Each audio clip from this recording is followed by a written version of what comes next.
জয় হিন্দ, জয় Bharat. Dear viewers, যদি আমি আপনাকে বলি যে বিশ্বের সবচেয়ে বড় মুসলিম সংখ্যাগরিষ্ঠ দেশে আজ হিন্দু ধর্মের পুনরুজ্জীবন ঘটছে, আপনি কি বিশ্বাস করবেন? যেখানে 85% মানুষ ইসলামকে অনুসরণ করে, যেখানে প্রতিটি পাবলিক পলিসি ইসলামিক সংখ্যাগরিষ্ঠ জনসংখ্যার স্বার্থকে কেন্দ্র করে তৈরি হয়, সেই দেশ ইন্দোনেশিয়া আজ নীরবে সনাতনের পথে ফিরে আসছে। যদি আমার কথা বিশ্বাস না হয় তাহলে নিজের চোখেই দেখুন। আজ ইন্দোনেশিয়ার প্রায় প্রতিটি প্রান্তে শত শত মন্দির তৈরি হচ্ছে। এমনকি ইন্দোনেশিয়ার দূর দূরান্তের দ্বীপ সুলাওয়েসিতে এখন হিন্দু মন্দির তৈরি হচ্ছে। ইন্দোনেশিয়ার রাজকুমারী ইতিমধ্যেই হিন্দু ধর্মে ফিরে এসেছেন। ইন্দোনেশিয়ার মুসলিম ইমামরা হিন্দু ধর্ম গ্রহণ করে 10,000-এর বেশি মুসলিমকে হিন্দু ধর্মে ফিরিয়ে এনেছেন। in the Muslim, but he was not able to solve all the problems with people. There is no peace. So he went and did meditation, and he from some wise told him to go for Vedas and in Hinduism, and he converted into Hindu. He's a staunch follower as well as propagator of Hinduism. Now today, Bagus has taken a vow. At least this year, 2024, he will help convert 10,000 Muslims minimum to Hinduism. এমনকি ইসলাম ছেড়ে হিন্দু ধর্ম গ্রহণ করেছেন ইন্দোনেশিয়ার বিখ্যাত সব ইসলামী স্কলাররা। যে মুসলিম শিক্ষকেরা একসময় কট্টর ইসলামবাদী ছিলেন, আজ তারা পুরো ইন্দোনেশিয়াকে ঘরে ফেরানোর কাজ করছেন। ইন্দোনেশিয়ার মুসলিম প্রেসিডেন্ট শ্রীকৃষ্ণকে তার সুপার হিরো মনে করছেন। I'm a superhero. What kind of superpowers would you like to have? Krishna. Karena Krishna itu kalau di Indonesia, khususnya di Jawa itu sakti. Kedua kuat dan memiliki senjata ampuh yang namanya Krishna ini sakti sekali. কেউ আবার ভগবান গণেশকে আদর্শ হিসাবে গ্রহণ করে ঘরে ফিরে আসছেন। আর এভাবেই ইন্দোনেশিয়ায় প্রতিদিন শত শত মানুষ ইসলাম ছেড়ে হিন্দু ধর্ম গ্রহণ করছেন। মুসলিম পরিবাররাও এখন হিন্দু নাম রাখছে। ইন্দোনেশিয়ার আর্মি, নেভি, এয়ারফোর্স সব কিছুর মোটো বা সিম্বল বিষ্ণুপুরাণ থেকে নেওয়া শুরু হচ্ছে। এমনকি আজ ইন্দোনেশিয়ায় বড় বড় রথযাত্রা বেরোচ্ছে বা রথযাত্রা অনুষ্ঠিত হচ্ছে। গোটা ইন্দোনেশিয়া জুড়ে হিন্দু দেবদেবীর মূর্তি তৈরি করা হচ্ছে। বিদেশি অতিথিদের হিন্দু সংস্কৃতির স্মারক উপহার দেওয়া হচ্ছে। হিন্দু সংস্কৃতির ওপরে ভিত্তি করে ইন্দোনেশিয়া আজ তাদের নতুন রাজধানী পর্যন্ত তৈরি করছেন। আর এভাবেই ইন্দোনেশিয়ার একটা পুরো প্রজন্ম ধীরে ধীরে নিজেদের মূলের দিকে ফিরে আসতে শুরু করেছে। অর্থাৎ পৃথিবীর সবচেয়ে বড় মুসলিম সংখ্যাগরিষ্ঠ দেশটিতে হিন্দু ধর্মের পুনরুজ্জীবন আগুনের মতো ছড়িয়ে পড়ছে। আর তাই এখন প্রশ্ন হলো, ইন্দোনেশিয়া কি সত্যি আবারও আগের মতো একটা হিন্দু রাষ্ট্রে পরিণত হতে যাচ্ছে? এটা কি স্বাভাবিক কোনো প্রত্যাবর্তন, নাকি এর পেছনে ভারতের সাংস্কৃতিক প্রভাব কাজ করছে, নাকি এর পেছনে অখণ্ড ভারত গঠনের সুনির্দিষ্ট পরিকল্পনা রয়েছে? আজকের এই ভিডিওটাতে আমরা এই দুটি গভীর প্রশ্নেরই উত্তর খুঁজতে চেষ্টা করব। তো চলুন শুরু থেকে শুরু করি। দেখুন, সাংস্কৃতিকভাবে ইন্দোনেশিয়া অখণ্ড ভারতের অংশ হলেও আজ ইন্দোনেশিয়া হলো বিশ্বের সবচেয়ে জনবহুল মুসলিম দেশ। এখানে 24 কোটি মানুষের মধ্যে প্রায় 21 কোটি মানুষ ইসলামকে অনুসরণ করে, আর মাত্র 50 লাখ মানুষ হিন্দু ধর্মকে মেনে চলে। কিন্তু আপনি যদি ইন্দোনেশিয়ার ইতিহাস দেখেন তাহলে দেখতে পাবেন যে অতীতে কিন্তু এরকমটা ছিল না। প্রাচীন ইন্দোনেশিয়ার মানুষ প্রকৃতির পূজা করত, আর আমরা জানি যে প্রকৃতি পূজাও সনাতন ধর্মেরই একটা অংশ। অতীতে ইন্দোনেশিয়ার প্রতিটি দ্বীপের স্থানীয় উপজাতিরা নিজের নিজের মতো করে প্রকৃতি পূজা করত। সেই সময় ইন্দোনেশিয়ায় সেই অর্থে কোনো রকমের সুশৃঙ্খল ধর্ম ছিল না। কিন্তু তারপর ইন্দোনেশিয়ার এই দ্বীপগুলোর মধ্যে যাতায়াত বাড়লে সংস্কৃতি, আচার আচরণ এবং পূজা পদ্ধতির আদান প্রদান হওয়ায় ধীরে ধীরে সেখানে সুসংগত সনাতন ধর্মের উদ্ভব ঘটে। তবে ইন্দোনেশিয়ায় সনাতন বা হিন্দু ধর্ম কিভাবে সমৃদ্ধ হয়েছিল, এর পেছনে কিন্তু দুটি তত্ত্ব আছে। ইন্দোনেশিয়ার কিংবদন্তি অনুসারে প্রথম দিকে এখানে দৈত্যরা রাজত্ব করত, যারা মানুষ খেত। এরপরে জম্বু দ্বীপ থেকে অর্থাৎ ভারত থেকে অজি সাকা নামে একজন রাজকুমার ইন্দোনেশিয়ায় এসে তিনি তখনকার দৈত্যদের পরাজিত করে স্থানীয় মানুষদের বাঁচিয়ে দেন। আর এরপর থেকে এখানে অজি সাকার রাজত্ব শুরু হয়। অজি সাকা স্থানীয় মানুষদের সংস্কৃত এবং ব্রাহ্মী লিপির জ্ঞান দিয়ে হিন্দু ধর্মের সঙ্গে পরিচয় করাতে শুরু করেন। ইন্দোনেশিয়ার মানুষ এই রাজকুমারকে ক্যালেন্ডারকে আজও এতটাই বিশ্বাস করে যে যেমন ভারতের ক্যালেন্ডার বিক্রম সম্বত নামে পরিচিত, তেমনি অজি সাকার নামে ইন্দোনেশিয়ায় সাকা ক্যালেন্ডার ব্যবহৃত হয়। আর দ্বিতীয় তথ্য অনুযায়ী পশ্চিমা ইতিহাসবিদদের মতে প্রথম শতাব্দীর কাছাকাছি ইন্দো চায়না ট্রেড রুটের কারণে ভারতীয় ব্যবসায়ী এবং হিন্দু সাধুসন্তরা ইন্দোনেশিয়ায় যাতায়াত করতে শুরু করে এবং এদের সংস্পর্শে এসে ইন্দোনেশিয়ার স্থানীয় উপজাতিরা ধীরে ধীরে তাদের প্রকৃতি পুজোকে হিন্দু রীতিনীতির দ্বারা সমৃদ্ধ করতে শুরু করে। আগেই বলেছি যে প্রকৃতি পূজাও সনাতন ধর্মেরই একটা অংশ। ভারতীয় সাধু এবং সন্তদের সংস্পর্শে এখানে সংস্কৃত ভাষা শিক্ষা চালু হলে এটা আরেকটু উন্নত হয় আর কি। আর এখান থেকেই ইন্দোনেশিয়ার প্রাচীন এবং সমৃদ্ধ সনাতন হিন্দু সভ্যতা গড়ে ওঠে এবং পরবর্তীতে ইন্দোনেশিয়ার প্রথম ঐতিহাসিক হিন্দু রাজবংশ কুতাই রাজবংশ তাদের রাজত্ব শুরু করে। প্রামাণ্য ঐতিহাসিক দলিলের ভিত্তিতে এই হিন্দু রাজবংশ প্রায় 2000 বছরের পুরনো। এই সময় ইন্দোনেশিয়ায় সমস্ত শিলালিপি সংস্কৃত ভাষায় লেখা হতো। এরপরে পঞ্চম শতাব্দীর দিকে ইন্দোনেশিয়ায় তারুমানাগারা রাজবংশ এবং সপ্তম শতাব্দীর দিকে শ্রী বিজয় সাম্রাজ্য গড়ে ওঠে। পরে ষষ্ঠ শতাব্দীতে জাভায় শৈলেন্দ্র রাজবংশ ক্ষমতায় আসে, যারা জাভায় বরবুদরের স্তূপ নির্মাণ করেন, যা বিশ্বের বৃহত্তম বৌদ্ধ মন্দির। এরপর দশম শতাব্দীর দিকে সঞ্জয় রাজবংশ ক্ষমতায় আসে, যারা প্রাবনান মন্দির কমপ্লেক্স তৈরি করে। এটি হিন্দুদের জন্য আজও সবচেয়ে বড় মন্দির কমপ্লেক্স হিসেবে পরিচিত ইন্দোনেশিয়ায়। এই মন্দির ছিল ত্রিমূর্তি অর্থাৎ ব্রহ্মা, বিষ্ণু এবং শিবের জন্য উৎসর্গকৃত। এরপরে খ্রিস্টীয় 12th সেঞ্চুরি বা দ্বাদশ শতাব্দীর দিকে পূর্ব জাভায় কেজরি এবং সিংহসারি রাজবংশ আছে, তারাও ইন্দোনেশিয়ায় হিন্দু ধর্মকে এগিয়ে নিয়ে যায়। এই সময় সাহিত্য, সংস্কৃতি এবং হিন্দু আচার অনুষ্ঠান আরও অনেক শক্তিশালী হয়ে ওঠে। এরপরে আসে মাজাপাহিত সাম্রাজ্য, যা ছিল ইন্দোনেশিয়ার সবচেয়ে বড় এবং রাজনৈতিকভাবে সবচেয়ে সফল একটা হিন্দু রাজবংশ বা হিন্দু সাম্রাজ্য। পুরো দক্ষিণ পূর্ব এশিয়া, জাভা, বালি, সুমাত্রা, ফিলিপাইন, মালয়েশিয়া সবই কিন্তু এই মাজাপাহিত রাজবংশের অধীনে ছিল। মাজাপাহিত সাম্রাজ্যের সময় হিন্দু ধর্ম ইন্দোনেশিয়ার একেবারে শীর্ষে পৌঁছেছিল। এই রাজবংশের আমলে দেশ বিদেশ থেকে মানুষ এখানে এসে সনাতন ধর্মের জ্ঞান অর্জন করত।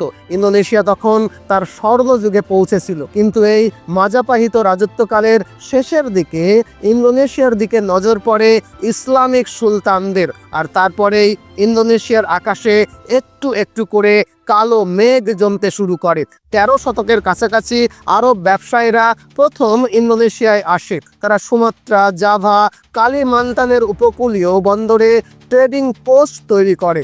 যদিও তাদের আসল লক্ষ্য কেবল ব্যবসা করা ছিল না, ছলে বলে কৌশলে ধীরে ধীরে তারা স্থানীয় শাসকদের ইসলাম গ্রহণ করতে প্রভাবিত করতে শুরু করে। আর এই ছলচাতুরি করতে সবচেয়ে কার্যকারী ভূমিকা নেয় তখনকার সুফিরা। তারা হিংসার পরিবর্তে নরম প্রভাবের মাধ্যমে মানুষদেরকে টার্গেট করতে শুরু করে, যার মধ্যে অন্যতম এবং একটা চমৎকার উদাহরণ হলো সুনান কুদুস। ইনি একজন সুফি মুসলিম, যার আসল নাম ছিল রেদান জাফর সাদিক। সুনান কুদুস নানান রকমভাবে হিন্দু এবং বৌদ্ধ সংখ্যাগরিষ্ঠ জনগোষ্ঠীকে নিজের দিকে আকৃষ্ট করতে শুরু করে।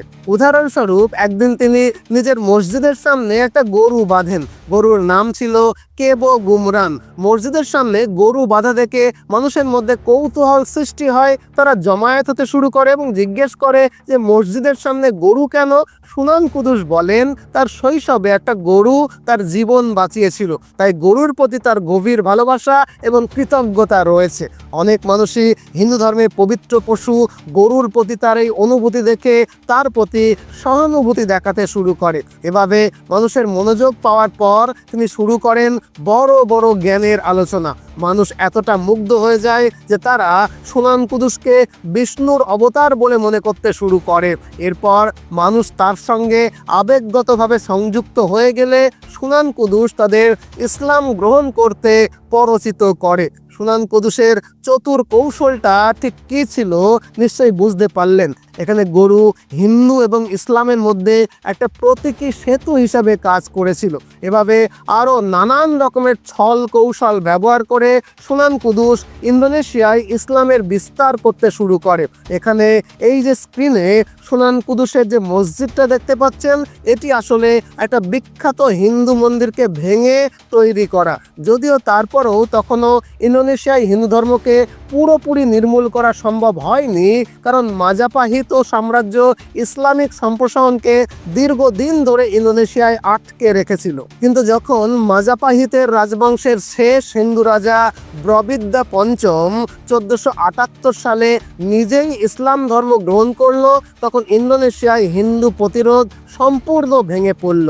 এটি দেখে অত্যন্ত মর্মাহত হয়ে মাজাপাহিতের রাজপুরোহিত শব্দ পালন ইসলাম গ্রহণের জন্য রাজাকে শাপ দেন। শাপ দেওয়ার পর তিনি ভবিষ্যৎবাণী করেন এবং এই ভবিষ্যৎবাণীতে তিনি বলেন, তুমি ধর্ম ত্যাগ করেছো, আমি 500 বছর পর আবারও ইন্দোনেশিয়ায় ফিরে আসব।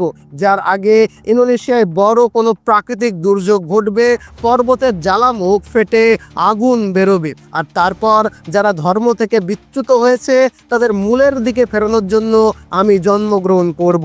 দেখুন, আমি কোনো মন গড়া অভিশাপ বা ভবিষ্যৎবাণীর কথা কিন্তু বলছি না। সন্ত শব্দ পালনের অভিশাপ এবং ভবিষ্যৎবাণী গোটা ইন্দোনেশিয়া জুড়ে ভীষণ রকমের প্রচারিত।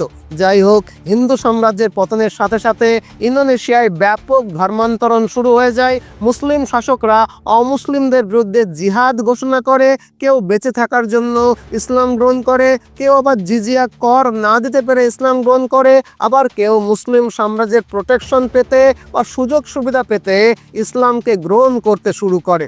হিন্দু এবং বৌদ্ধ মন্দির পরিত্যক্ত হতে শুরু করে, এমনকি প্রোম বানানের মতো বিশাল হিন্দু মন্দির কমপ্লেক্সও পরিত্যক্ত হয়ে যায়। এই সময় একে একে যখন হিন্দু রাজ্যগুলো ফল করছিল আর গোটা ইন্দোনেশিয়া জুড়ে ইসলাম তার প্রভাব বাড়াচ্ছিল, তখন 16শো শতাব্দীর কাছাকাছি ডাচ উপনিবেশবাদী শক্তি দক্ষিণ পূর্ব এশিয়ার দ্বীপপুঞ্জগুলোতে প্রবেশ করতে শুরু করে। এই উপনিবেশবাদীদের প্রাথমিক আগ্রহ ছিল মশলা ব্যবসা করা, কিন্তু 1800 সালের দিকে ইন্দোনেশিয়ার অনেক জায়গায় ডাচ উপনিবেশে পরিণত হয়। ফলে ডাচ প্রশাসন ইন্দোনেশিয়ায় খ্রিস্টান মিশনারি পাঠাতে শুরু করে। তবে এখানে একটা টুইস্ট রয়েছে।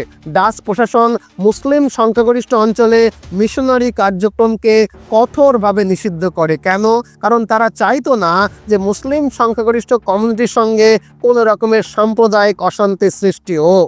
আর তাই খ্রিস্টান মিশনারিরা শুধুমাত্র হিন্দু, বৌদ্ধ এবং প্রকৃতি পূজারী জনজাতিদের মধ্যেই কাজ করতে শুরু করে। আর এভাবে একদিকে মুসলিম, অন্যদিকে খ্রিস্টানদের সাঁড়াশি আক্রমণে ইন্দোনেশিয়ার হিন্দু জনসংখ্যা মাত্র 2% এসে দাঁড়ায়। তারপর এভাবে ধীরে ধীরে সময় কেটে যায়। ডাচ উপনিবেশও ব্রিটিশদের মতো তাদের উপনিবেশ ইন্দোনেশিয়ায় শোষণ চালাতে থাকে এবং মানুষের ওপরে অত্যাচার চালাতে থাকে। এর ফলে ভারতের মতোই ইন্দোনেশিয়াতেও স্বাধীনতার আন্দোলন শুরু হয়।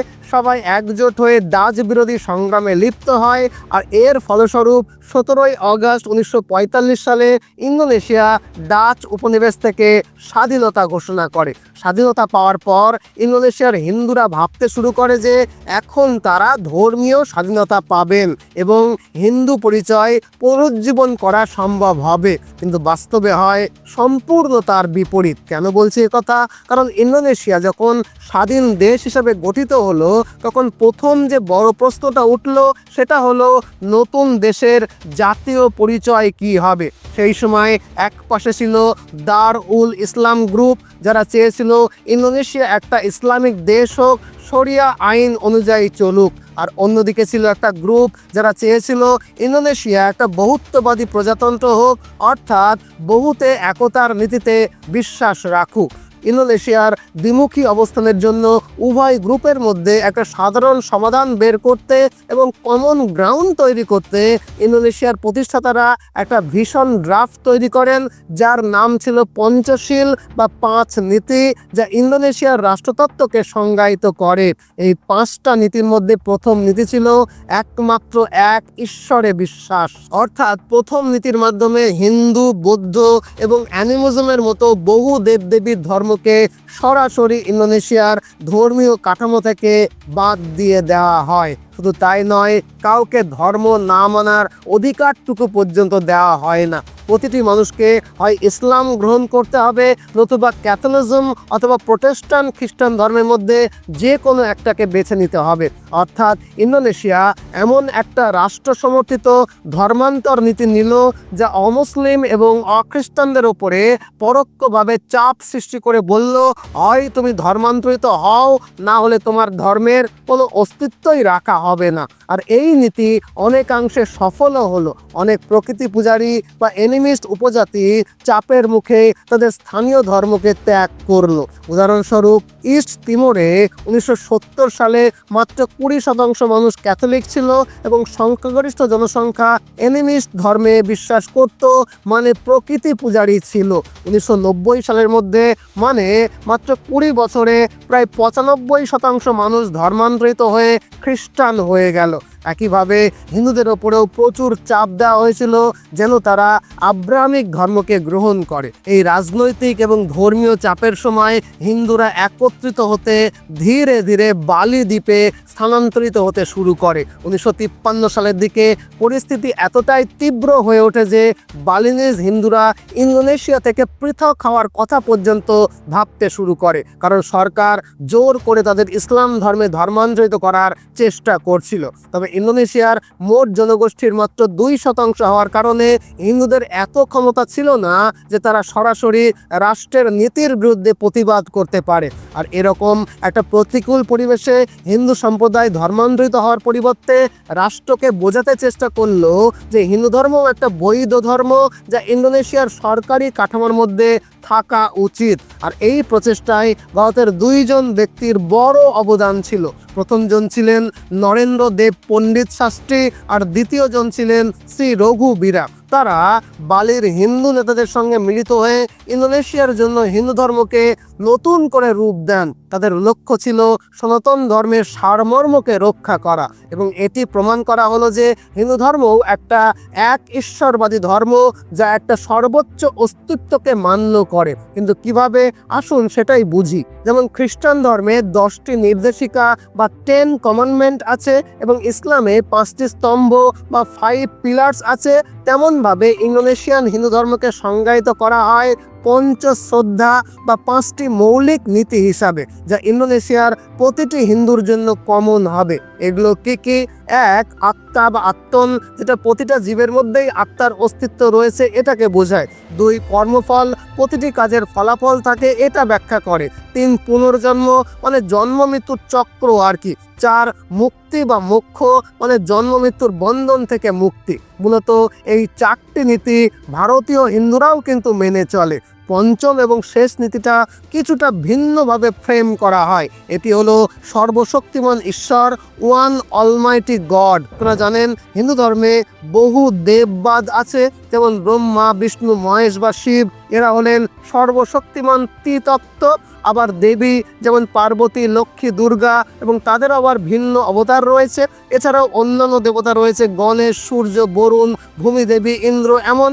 কিন্তু একটু গভীর পর্যায়ে যদি বিশ্লেষণ করা যায়, তাহলে দেখা যাবে হিন্দু দর্শনেও মূলত এক ঈশ্বরবাদী ধারণা রয়েছে, সেটাকেই এখানে ব্যবহার করা হয়। মানে ব্রহ্মা, বিষ্ণু, শিবকে একত্রিত করে একক সত্তা হিসেবে মান্য করা হয়, যার নাম দেওয়া হয় অচিন্ত বা সশঙ্খ বিধিভাষা, যার অর্থ যা চিন্তা করার বাইরে। এর পাশাপাশি ইসলামে যেমন দিনে 5 বার নামাজ পড়া হয়, ঠিক তেমনি হিন্দু পণ্ডিতরাও একটা কাঠামোবদ্ধ দৈনিক অনুশীলন তৈরি করলো, যার নাম রাখা হলো ত্রিসন্ধ্যা পূজা, যা দিনে 3 বার সকাল, দুপুর এবং সন্ধ্যায় অনুষ্ঠিত হয়। এতে ব্যবহৃত মন্ত্রগুলোর উচ্চারণও কিন্তু গায়ত্রী মন্ত্রের মতোই শোনায়। এভাবে যখন এই সব ব্যবস্থা সম্পন্ন হলো, মানে হিন্দু ধর্মকে ইন্দোনেশিয়ার ধর্মীয় কাঠামোর সঙ্গে মেলানো গেল, তখন ইন্দোনেশিয়ান সরকার অবশেষে হিন্দু ধর্মকে একটা স্বীকৃত ধর্ম হিসাবে গ্রহণ করলো। মন্দিরগুলোকে সরকারি স্বীকৃতি দেওয়া শুরু হলো, হিন্দু উৎসবগুলোকে সাংস্কৃতিক মর্যাদা দেওয়া শুরু হলো, এবং হিন্দু পরিচয়কে ইন্দোনেশিয়ার সংস্কৃতির অংশ হিসাবে মান্য করা হলো। আর এরপর ইন্দোনেশিয়ার হিন্দু সাধুসন্তরা ধীরে ধীরে গভীর হিন্দু দর্শনকে প্রমোট করতে শুরু করলো। বলা ভালো, সরকারি বাধা নিষেধ দূর হওয়ার পর ইন্দোনেশিয়া জুড়ে শুরু হলো হিন্দুত্বের পুনর্জাগরণ। আর এই পুনর্জাগরণে 3টি গভীর বাট এফেক্টিভ নীতিকে গ্রহণ করা হলো। প্রথম নীতিটা হলো খুব ধীর লয়ে প্রচার শুরু করা এবং হিন্দু ধর্মে নারীকে কালো কাপড়ে ঢেকে রাখার কোনো বিধান নেই, এটা প্রচার করা। হিন্দু ধর্মে ফিরলে সামাজিক বিধিনিষেধ থাকবে না এবং মুক্ত হওয়া যাবে, এই প্রচারটাকে এগিয়ে নিয়ে যাওয়া। হিন্দুদের দেবী মূর্তি এবং ছবি প্রকাশ করে প্রচার শুরু হলো যে এদের কেউই কালো কাপড়ে ঢাকা নয়, বরং উজ্জ্বল বর্ণের বস্ত্র অলংকারে সুসজ্জিত। বারবার বলা শুরু হলো যে কেবলমাত্র হিন্দু ধর্মে নারীকে দেবী জ্ঞানে পূজা করা হয়। আর এই কথাগুলোকে সামাজিক মাধ্যমে এবং গ্রাউন্ড লেভেলে স্লো বাট স্টেডিভাবে একসঙ্গে প্রচার করা শুরু হলো। আর দ্বিতীয় প্রচার নীতিটা কী ছিল? দ্বিতীয় প্রচার নীতি ছিল বারবার বলা যে হিন্দু ধর্মই হচ্ছে ইন্দোনেশিয়ার শেকড়। তারা কেউই নতুন ধর্ম গ্রহণ করছে না, বরং তাদের পূর্বপুরুষের ধর্মে ফিরে আসছে। গ্রাউন্ড লেভেলে ভীষণ রকমভাবে প্রচার শুরু হলো হিন্দু ধর্ম, হিন্দু সংস্কৃতি, হিন্দু সভ্যতাই হলো ইন্দোনেশিয়ার আত্মা। আর এখন আত্মার ডাকে ফিরে আসার সময় এসে গেছে। এই প্রচার কার্যের সময় 500 বছর আগে ইন্দোনেশিয়ার রাজপুরোহিত শব্দ পালনের ভবিষ্যৎবাণীকে বারবার সামনে আনা হলো। এবং তৃতীয় যে পলিসি নেওয়া হয়েছিল প্রচারের, সেটা ছিল কি? সেটা খুব সাবধানে ইন্দোনেশিয়া জুড়ে প্রচার শুরু হলো যে হিন্দু নাম, হিন্দু পরিচয় থাকলে পৃথিবীর কোনো দেশে আপনাকে সন্দেহের চোখে দেখা হবে না, বরং আপনাকে শান্তিপ্রিয় একটা জাতি হিসাবে গ্রহণ করা হবে। আপনি একজন গর্বিত হিন্দু হিসাবে গোটা পৃথিবীর কাছে আপ্যায়িত হবেন। আর এই পুনর্জাগরণকে মাঠ পর্যায়ে প্রচার করতে শুরু করে একটা সংস্থা যার নাম মাজাফিস নাস্তান্তারা। এর ফলে ইন্দোনেশিয়ার মানুষ খুব স্লো বাট স্টেডিভাবে তাদের পূর্বপুরুষের ধর্ম সম্পর্কে সফট হতে শুরু করলো। যখন তারা বুঝতে পারলো যে হিন্দু ধর্মই তাদের শেকড়, তাদের প্রাচীন সংস্কৃতি, তখন ইন্দোনেশিয়ার জাদুঘরে হিন্দু শিল্পকলা সংরক্ষিত হতে শুরু করলো। মুদ্রা বা নোটে গণেশের ছবি এলো, বিমান বাহিনীর নাম রাখা হলো গরুর। হিন্দু উৎসবের সময় ইন্দোনেশিয়ায় জাতীয় ছুটি ঘোষণা করা শুরু হলো। হিন্দু দেবদেবীর নামে স্থানের নামকরণ করা শুরু হতে থাকলো। ইন্দোনেশিয়ায় একের পর এক মন্দির নির্মাণ করে সেখানে রামায়ণ এবং মহাভারতের সাংস্কৃতিক কার্যক্রমকে শুরু করা হলো।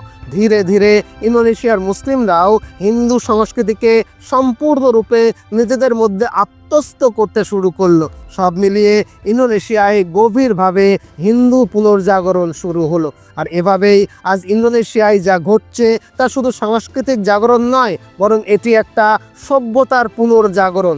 এমন একটা জাগরণ যার ভবিষ্যৎবাণী 500 বছর আগে রাজপুরোহিত শব্দ পালন করে গেছিলেন। তিনি বলেছিলেন 500 বছর পর যখন মাউন্ট মেরা ফেটে যাবে, তার লাভা ও ছাই দক্ষিণ পশ্চিমে পড়বে, তখনই মানুষ তাদের মূলের দিকে ফিরে আসবে। মজার ব্যাপার হলো ঠিক 500 বছর পরে 1978 সালের আশেপাশে মাউন্ট মেরাতে আগ্নেয়গিরির উৎফাটন ঘটে। আর ওই সময়ে জাভায় নতুন হিন্দু মন্দিরের নির্মাণ কার্যও শুরু হয়। ব্লুমবাঙ্গানের মতো মন্দির কমপ্লেক্স সম্পূর্ণ হয়। পরে 2004 সালে ভারত মহাসাগরে সুনামি আঘাত হানে, যার ফলে 2.2 লাখ ইন্দোনেশিয়ান মারা যায়। 2006 সালে ভূমিকম্পে 5,782 জন নিহত হয়, 36,000 মানুষ আহত হয় এবং 1.1 মিলিয়ন মানুষ ঘর ছাড়া হয়ে যায়। আর তারপরে আজকের ইন্দোনেশিয়ায় যা ঘটছে তা রাজপুরোহিত শব্দ পালনের ভবিষ্যৎবাণীরই কিন্তু প্রতিফলন। ইসলামের সরকারি আধিপত্য থাকা সত্ত্বেও একটা নীরব কিন্তু শক্তিশালী সনাতন পুনর্জাগরণ। আর এই প্রক্রিয়ায় ইন্দোনেশিয়ার মুসলিমরা দলে দলে শুদ্ধিবাদিনী হয়ে পুনরায় হিন্দু ধর্মে ফিরে আসছে। শুদ্ধিবাদিনী বলতে বোঝায় ঘরে ফিরে আসা বা শেকড়ে ফিরে আসা। এই প্রক্রিয়ায় প্রথমে নন হিন্দুদের পিউরিফিকেশন করা হয়, আর এরপরে তাদের নাম পরিবর্তন করা হয় এবং তারপর হিন্দু মন্দিরের সংস্কার অনুসারে আনুষ্ঠানিকভাবে তাদের হিন্দু ধর্মে অন্তর্ভুক্ত করা হয়। 1999 সালে ন্যাশনাল ইন্দোনেশিয়ান ব্যুরো অফ স্ট্যাটিস্টিকে স্বীকার করা হয়েছে যে গত 20 বছরে প্রায় 1 লাখ জাভানি মুসলিম সরকারিভাবে ইন্দোনেশিয়ায় হিন্দু হয়ে গেছে। বর্তমানে আমাদের কাছে এর সর্বশেষ কোনো তথ্য নেই, কিন্তু আজ ইন্দোনেশিয়ায় যে পুনর্ধর্মান্তকরণ ঘটছে তা স্পষ্টভাবে দেখায় যে এই সংখ্যা এখন অনেক বড় আকারে পৌঁছেছে। আর ইন্দোনেশিয়ার এই হিন্দু পুনর্জাগরণ আন্দোলনটার নেতৃত্ব কে করছে জানেন? ইন্দোনেশিয়ার ফাউন্ডিং ফাদার সুকন্নর কন্যা সুমাওতী সুকর্ণপুত্রী। তিনি নিজেও ইসলাম থেকে হিন্দু ধর্মে ফিরে এসেছেন। তার কথায় তিনি ধর্ম পরিবর্তন করেননি, বরং তিনি নিজের মূল শিকড়ে ফিরে এসেছেন। আর এরপরে এমন অনেক উদাহরণ সামনে এসেছে যেখানে ইন্দোনেশিয়ার মুসলিম ইমামরা ইসলাম ছেড়ে হিন্দু ধর্ম গ্রহণ করছেন, কারণ তারা হিন্দু ধর্মীয় গ্রন্থ এবং ধ্যান প্রক্রিয়ার মধ্যে গভীর শান্তি খুঁজে পাচ্ছেন। যেমন এক ইমাম, যিনি মুসলিম ছিলেন কিন্তু সেখানে মানুষদের সমস্যার সমাধান করতে পারছিলেন না, শান্তিও ছিল না, তিনি ধ্যানের মাধ্যমে মনের গভীরে অন্বেষণ করতে শুরু করলেন এক সময়। আর এরকমই কোনো একদিন কোনো এক কণ্ঠস্বর তাকে হিন্দু শাস্ত্র, হিন্দু ধর্মের দিকে যাওয়ার জন্য নির্দেশ দিল। গভীর ধ্যানের ওই নির্দেশ অনুসারে ওই সুন্দর পাহাড়ে তিনি হিন্দু ধর্ম গ্রহণ করলেন এবং নিজেকে হিন্দু ধর্মের একজন শক্তিশালী অনুসারী এবং প্রচারক হিসাবে প্রতিষ্ঠিত করলেন। আজ তিনি নিজে অন্যান্য মুসলমানদেরও সনাতন ধর্মের শিক্ষাদান করছেন এবং খোলাখুলি ধর্মান্তরণ করাচ্ছেন। তিনি একা ইতিমধ্যে 10,000-এর বেশি মুসলমানকে হিন্দু ধর্মে ফিরিয়ে এনেছেন। 2026 সালে তিনি অন্তত আরও 10,000 মুসলমানকে হিন্দু ধর্মে রূপান্তর করার লক্ষ্যমাত্রাও নিয়েছেন। এইভাবে আজ অনেক মুসলিম যুবক এবং যুবতী হিন্দু ধর্ম গ্রহণ করে ঘরে ফিরে আসছেন। শুনলে অবাক হবেন যে ইন্দোনেশিয়ার বাটেন অঞ্চল, যেটা ইসলামপন্থীদের ঘাঁটি হিসেবে পরিচিত, সেখানেও কিন্তু অনেকেই হিন্দু ধর্মে ফিরে আসছেন। আজকাল দেখা যাচ্ছে মুসলিম মেয়েরা হিন্দু ধর্মে ফেরার জন্য হিন্দু ছেলেদেরকে বিয়ে করছে। ছবিতে দেখতে পাচ্ছেন ইস্ট জাভার এই হিজাবি মুসলিম কন্যা শুদ্ধিবাদিনী প্রক্রিয়ার মাধ্যমে হিন্দু হয়ে গিয়েছেন। আবার টিকটক তারকা এঙ্গা শান্তিয়ানাও হিন্দু ধর্ম গ্রহণ করেছেন। এটি তার পূর্ব এবং পরবর্তী ছবি। আজ হিজাব পরিধানকারী মেয়েরা পরিবারের সম্মতিতে ইন্দোনেশিয়ায় হিন্দু ধর্ম গ্রহণ করছেন। এবং শুধুমাত্র মেয়েরা নয়, যুবক ছেলেরা এবং বিবাহিত দম্পতিরাও দলে দলে হিন্দু ধর্মে ফিরে আসছেন। আর এভাবেই আজ ইন্দোনেশিয়ায় হিন্দু ধর্ম তার পুনর্জাগরণের শিখরে রয়েছে এবং দিনে দিনে তা ক্রমেই বাড়ছে। আজ শুধু মুসলিমরাই নয়, খ্রিস্টান, বৌদ্ধ কিংবা প্রকৃতি পূজারী সবাই হিন্দু ধর্মে ফিরে আসছে। আগেই বলেছি যে এই পুনর্জাগরণকে মাজাফিস নাস্তান্তারা নামে একটা সংস্থা মাঠ পর্যায়ে প্রচার করছে। এই গ্রুপটি ইন্দোনেশিয়ার যুবকদের প্রশিক্ষণ দিচ্ছে যাতে তারা হিন্দু ধর্মে প্রচার করতে পারে। একই সাথে সংস্থাটি হিন্দুদের অর্থনৈতিক সহায়তা প্রদান করছে যাতে নতুন মঠ, নতুন মন্দির এবং হিন্দু ধর্মের শিক্ষা কেন্দ্রকে খোলা যায়। ফলে আজ ইন্দোনেশিয়ায় এমন শত শত মন্দির তৈরি হয়েছে যেগুলো মানুষকে বিনামূল্যে শিক্ষা এবং স্বাস্থ্যসেবার সুযোগ দিচ্ছে।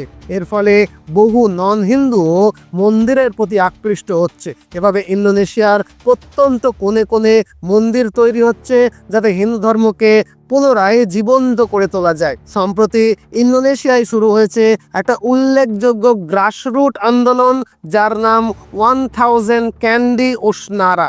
এর মূল লক্ষ্য পুরো ইন্দোনেশিয়ার আর্কিপেলাগো জুড়ে ধাপে ধাপে 1000টি নতুন হিন্দু মন্দির গড়ে তোলা। এই উদ্যোগ আসলে জাভানি হিন্দু ঐতিহ্য এবং মন্দির সংস্কৃতির একটা অভূতপূর্ব পুনর্জাগরণ। সবচেয়ে তাৎপর্যপূর্ণ বিষয়টা হলো এই প্রচেষ্টায় শুধু হিন্দুরাই নয়, বহু ইন্দোনেশিয়ান মুসলিমও হিন্দু ধর্ম গ্রহণ করার পর নিজেদের সম্পূর্ণ জমি দান করছেন যাতে সেখানে খাঁটি জাভানি শৈলীর ক্যান্ডি মন্দিরকে নির্মাণ করা যায়। ধর্মীয় রূপান্তরের সঙ্গে সঙ্গেই সংস্কৃতি এবং ঐতিহ্য রক্ষার এই মানসিকতা আন্দোলনটাকে আরও গভীর থেকে গভীরতর করছে।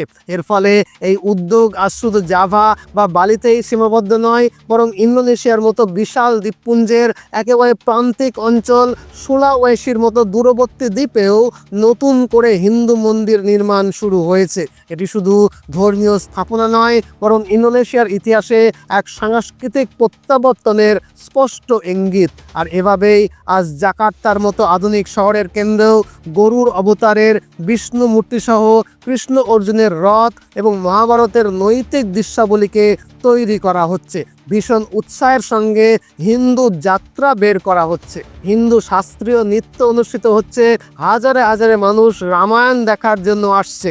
আজ ব্রহ্মানন্দ মন্দিরে পুনরায় পূজা অর্চনা শুরু হয়েছে, যা বছরের পর বছর কিন্তু পরিত্যক্ত ছিল। এটা ইঙ্গিত দিচ্ছে ইন্দোনেশিয়া পুনরায় তার নিজস্ব পরিচয়ে ফিরছে। আর এই ফেরাটা কোনো জোরপূর্বক ধর্মান্তকরণের মাধ্যমে হচ্ছে না, হচ্ছে স্বতঃস্ফূর্তভাবে। আজ ইন্দোনেশিয়ার মানুষ নিজের ইচ্ছায় নিজের শিকড়ের দিকে ফিরে আসছে। যেখানে পুরো বিশ্ব নিজের পরিচয় নিয়ে বিভ্রান্ত, সেখানে ইন্দোনেশিয়া নীরবে শেখাচ্ছে যে শেকড়ের সঙ্গে যুক্ত থাকাটাই হচ্ছে আসল প্রগতির প্রতীক। আশা করি পুরো বিষয়টা আপনাদেরকে বুঝিয়ে বলতে পারলাম। আসলে ইন্দোনেশিয়ার উদাহরণ আমাদের এই সংকেত দিচ্ছে যে অখণ্ড ভারত গঠন, গোটা দুনিয়া জুড়ে হিন্দু ধর্মের পুনর্জাগরণ, এগুলো কোনো কথার কথা নয়। বিধাতার ইঙ্গিত স্পষ্ট, আমাদেরকে শুধুমাত্র দৃঢ়ভাবে বিশ্বাস করতে হবে মাত্র। আপনি কি মনে করেন ইন্দোনেশিয়া পুনরায় হিন্দু রাষ্ট্রে প্রত্যাবর্তন করবে? অখণ্ড ভারত গঠন করা সম্ভব হবে? কমেন্ট বক্সে আপনার মতামত নিশ্চয়ই জানাবেন। চাইলে ভিডিওটাকে লাইক এবং শেয়ার করতে পারেন। আজ এ পর্যন্তই, নতুন ভিডিও নিয়ে আবারও দেখা হবে। ততদিনে ভালো থাকবেন, সুস্থ থাকবেন, সদা সর্বদা ভারতের পক্ষে থাকবেন। জয় হিন্দ, জয় ভারত।